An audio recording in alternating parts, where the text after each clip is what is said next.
Good evening.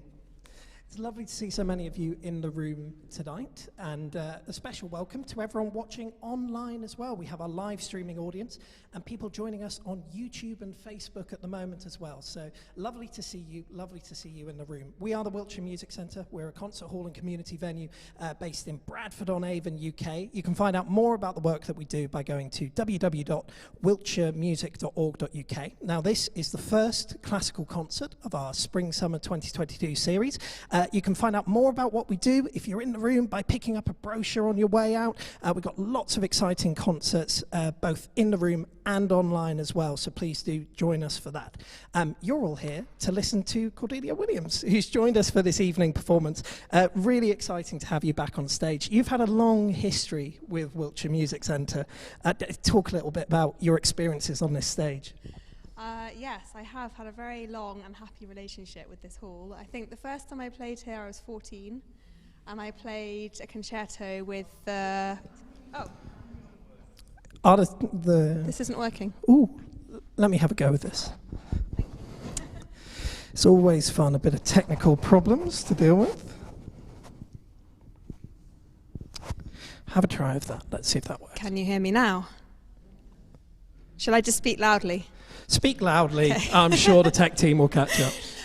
So, yes, the first time I played here, I think, I was 14. And I played a concerto with the Youth Orchestra, the Wiltshire and Swindon Youth Orchestra it was then. And I played in that orchestra for quite some time. But I've also been doing recitals here probably every 2 years since the age of 16, I think. So it's been a very regular and friendly place, always very supportive towards me. Let's see if this one, there we go, now we can hear it, that's much better. So you've been really busy over the past few months, including a trip to Kenya as well, which would you like to talk a little bit about that as well, what you've been up to? Yes, I was very lucky last year. I had the chance to go and live in Nairobi for 6 months with my family, and I had a very interesting time there. I was performing, I was coaching, and also I ended up filming, which is not something I was anticipating, but I met some very exciting young pianists out there, and I wanted to show a bit of their story, what it's like to be an aspiring pianist in Nairobi, and this turned into a documentary, which was a really exciting new experience for me, not something I'd ever delved into before, the world of filmmaking. So that was fun. Wonderful. And you've also been recently recording as well, and you've just released your new album, Nightlight, which anyone in the room you can pick up out in the foyer, and anyone online can obviously find online as well. What excites you about the process of recording, and what brought together that program for the work? Because we're going to hear the Scriabin tonight, which is a part of it, but you're also pairing it with some Bill Evans, some other works as well. So that was quite an unusual CD, in fact. It was very interesting to put together. It started with just a small idea that I wanted to look at music that explores the different aspects of nighttime, the different experiences that one can have. So it can be a peaceful time, tranquil, it can have a feeling of solitude, but it can also be a time of anxiety or loneliness or even desperation. And I was thinking about all these things as I was up in the night with 2 young boys. And so that's really, it was a very personal beginning to this album. But then to make it into a CD was surprisingly complex, because to balance the repertoire so that it would make sense as a journey from the first piece to the last piece, but also to have a good variety of styles of music, a nice progression of the key so that each piece leads into the next one. And I wanted to have a feeling of movement from the start of the CD, which starts, I think, in quite a dark and uncertain place with Mozart's Fantasia in D minor. I wanted to have a real feeling that by the end of the CD, you are in the light and have come into a place of hope. with the dawn, and so it ends with Schumann's Songs of Dawn, Gesänge der Frühe. So it was a long process to put all of that together and to make sure everything fitted. And of course you've got the time limit of a CD as well, which is very strict, and if you go 1 minute over, it won't fit. So there's lots to think about, but it was very interesting to do, a very satisfying process overall. It sounds fantastic. And you talk about that process in bringing that program together for the CD. Let's talk about a solo concert recital. How do you approach putting together, again, there's a bit more runway there, but it is still 2 halves of 45 minutes for the most part. Or how do you approach that process?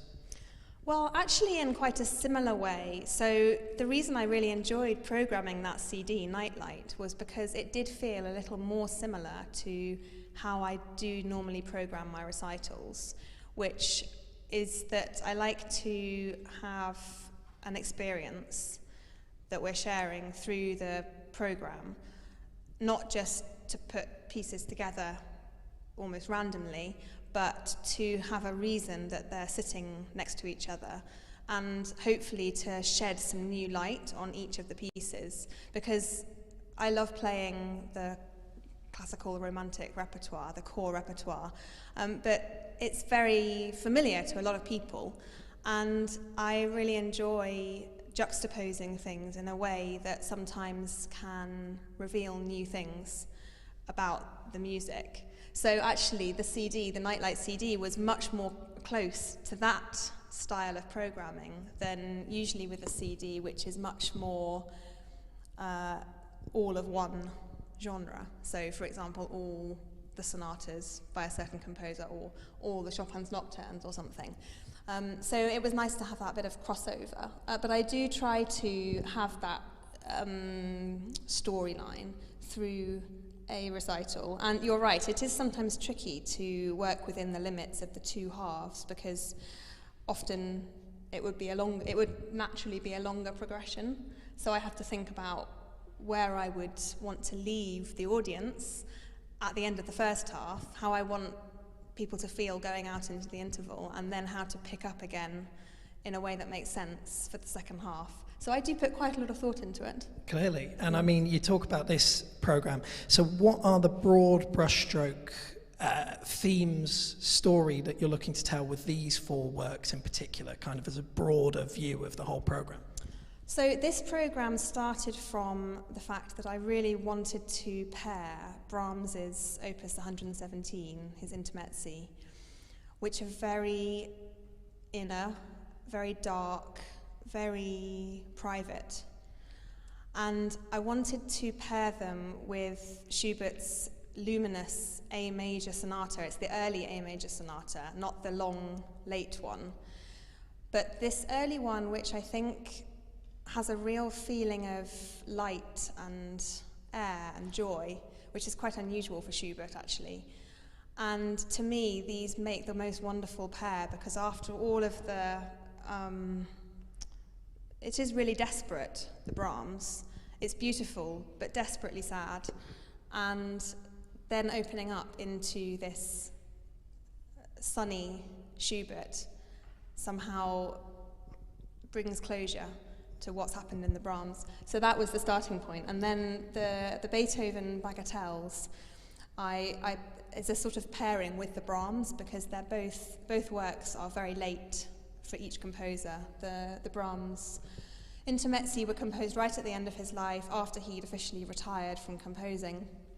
And likewise, the Beethoven Bagatelles are written after all his piano sonatas, after all his symphonies, really at the end of his life. So I think you can sense in both works this feeling of a life well lived. There's so much experience and so much creativity packed into the small, well, the Brahms aren't really small, but the Beethoven certainly are for small format pieces, the Bagatelles. So those two I see as almost balancing one another. Sure. Okay. Well, let's look a little bit more at that Brahms, the 3 Intermezzi, which is going to be kicking off the second half of the program. And as you say, very heavy works. It's stylistic of the late Brahms that we find in this music. With the 3 separate Intermezzi, there's obviously there's those themes that go all the way through, but there are also contrasts.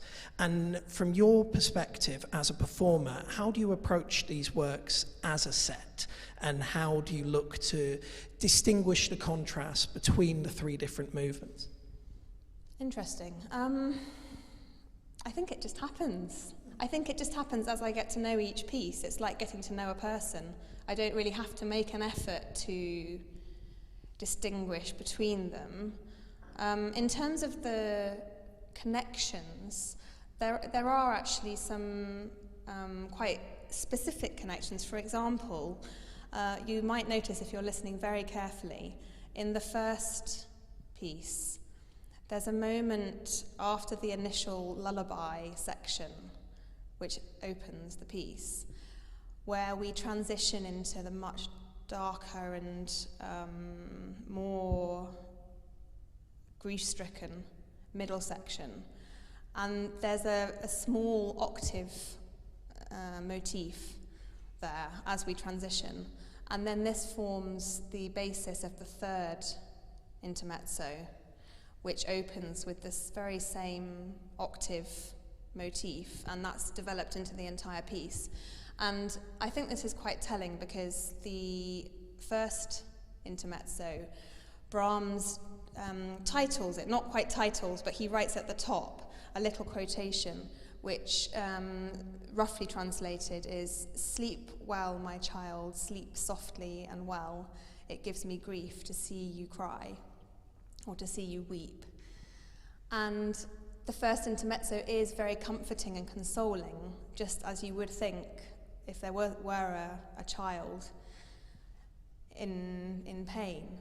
But then in the third intermezzo, Brahms wrote himself that it was the lullaby of all his grief, which is such a desperately sad sentiment. And I think that makes sense of why he's taken that motif and developed it in the third piece. Wonderful. And out of that darkness, we come into the light of the Schubert. What makes Schubert still so exciting for modern pianists to explore and discover? Well, I don't know about modern pianists. I can only speak for myself. But to me, Schubert is exciting. And when people ask me who my favourite composer is, I always say, I can't possibly choose. But I always come back to Schubert. And for me, it's because he has this very interesting meeting point between the classical world and the romantic world, because I feel that he's working within classical forms and within classical techniques, but you can sense that there's this romantic soul trying to get out. And to me, that's a really interesting and very rewarding place to be, just in that meeting point. Let's touch quickly on the first half, and you're ending the first half with Scriabin's Sonata Fantasy. Scriabin may be a name that some of our audiences might not be so familiar with in comparison to the big beasts of Beethoven, Schubert and Brahms. What can people listen out for there?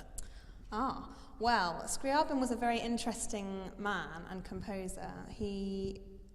I don't know whether I can say that he was slightly mad, but he definitely had some interesting ideas.